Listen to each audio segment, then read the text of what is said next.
میں جانتا ہوں کہ ہم جب لوگ چھوٹے تھے تو اس وقت محافل نعت کا رنگ کیا ہوتا تھا.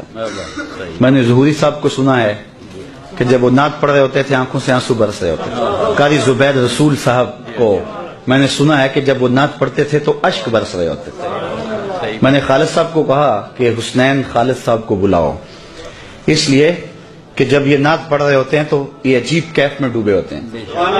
اور آج تو نئی نسل یہ نہیں دیکھ رہی.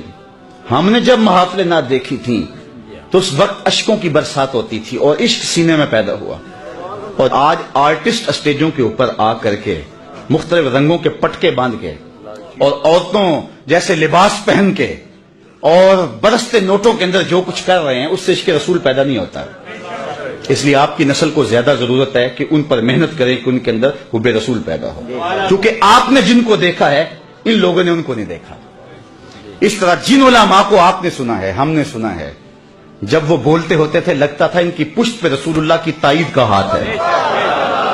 اور کیا آج اسٹیجوں کے اوپر ڈانس نہیں ہوتے؟ آج لطیفے نہیں سنائے جاتے؟ آج کیا رسول اللہ کے دین کا تماشا نہیں بن گیا؟ اگر آپ ناراض نہ ہوں تو کیا آج مولوی اپنے خطبے بیچ نہیں رہے؟ 40 ہزار کی تقریریں بک رہی ہیں، لفظ بیچے جا رہے ہیں، خطبے بیچے جا رہے ہیں. تو یہ قوم، یہ نسل کیا سن رہی ہے؟ یہ تو بدل ہو رہی ہے دین سے.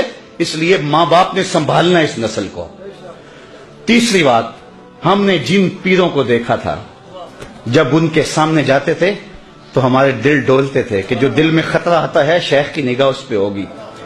لیکن اب پیر کی نگاہ دل پہ نہیں، دل کے اوپر لگی ہوئی جیب پر ہے. تو آج پیر خود جو ہے وہ طالب زر بن گیا. تو اب نہ تو پیر میں وہ روپ نظر آیا، نہ مولوی میں وہ روپ نظر آیا، نہ ناطخواں میں وہ روپ نظر آیا. تو مجھے بتاؤ کہ یہ نئی نسل کہاں سے دین لے گی؟ علامہ اقبال نے اس وقت کہا تھا کہ اپنی نسل پر توجہ دو جب امیر ملت بھی موجود تھے. اس وقت کہا تھا جب سید احمد سعید کاظمی، بلکہ بعد کے یہ لوگ ہیں، اس دور میں کہا تھا. اور آج تو ہر لئی میں رازدار دین شدے، آج تو یہ معاملہ ہو گیا ہوا ہے. اس لیے ماں باپ کی ذمہ داری ہے. میں کہتا ہوں ڈاکٹر بناؤ اپنے بیٹے کو، انجینئر بناؤ، وقت کی ضرورت ہے، لیکن سب سے پہلے اس کے عاشق رسول بناؤ. یہ کہیں اس کا سینہ اس دولت سے محروم نہ رہ جائے.